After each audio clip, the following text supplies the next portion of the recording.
men and women from every corner of the globe raised their hands, recited the oath of allegiance, and finally became U.S. citizens.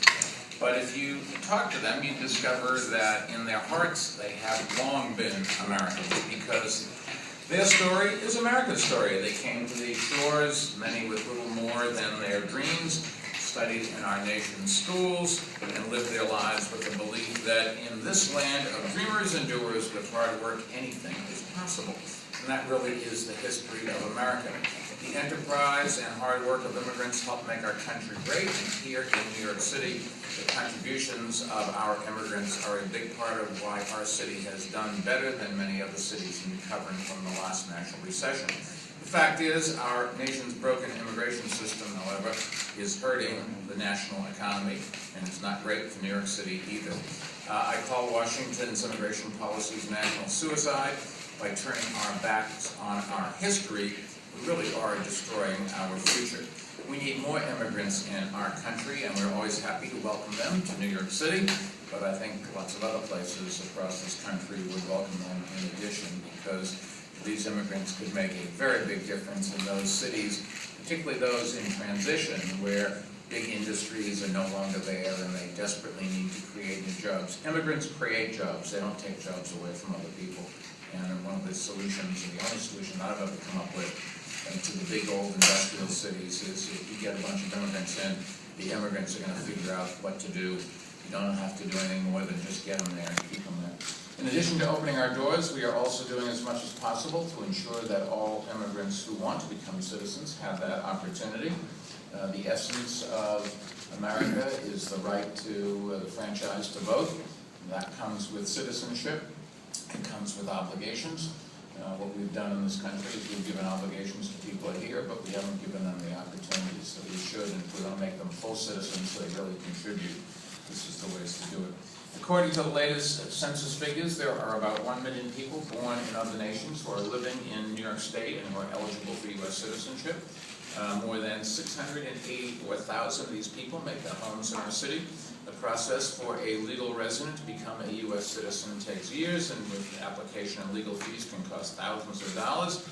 Now, our administration, however, is determined to guide more New Yorkers through this complicated legal and financial landscape on their journey to becoming American citizens. It would be wonderful for them, but from a very selfish point of view, this is the best thing we could do for the people who live in New York City, for people who are here for generations. We need immigrants. Last October, we created the U.S. Citizenship Initiative to help city employees and members of their families become citizens. And one of the lessons we learned was that while legal assistance is critical, financial counseling and microloans can be just as important. And today, I'm pleased to announce that we are expanding NY citizenship. The new effort is called the NY Citizenship in Schools Initiative. It's designed to reach the nearly 30,000 parents with children in New York City public high schools whose immigration status makes them eligible to become citizens. And to help those parents complete the journey to citizenship, we're working with a number of partners, including City Community Development, the City University of New York Citizenship Now, the East River Development Alliance Credit Union, and the Neighborhood Trust Financial Credit Union. So here we're talking about parents of kids in our high schools whose immigration status makes them eligible to become citizens, but they just need some assistance in doing it. This new initiative is focused on public high school parents for two important reasons. First, our city schools provide a link to thousands of the New Yorkers who could benefit from the services and support that this initiative will provide.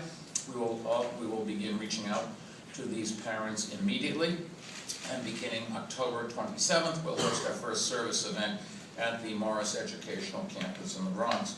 It will allow any parent in the surrounding community to access quality legal services from a trusted provider, and that is CUNY Citizenship Now, as well as get information on how to apply for fee waivers or microloans to cover the $680 application cost. Our second service event will be held at Blue Heron High School in Washington Heights in November, and thanks to financial support from City Community Development, we'll hold at least one service event per month at schools across the 5 boroughs through the end of the school year. The second reason U.S. citizenship in schools is focused on high school parents is because when parents become U.S. citizens, their children under age 18 may also gain citizenship.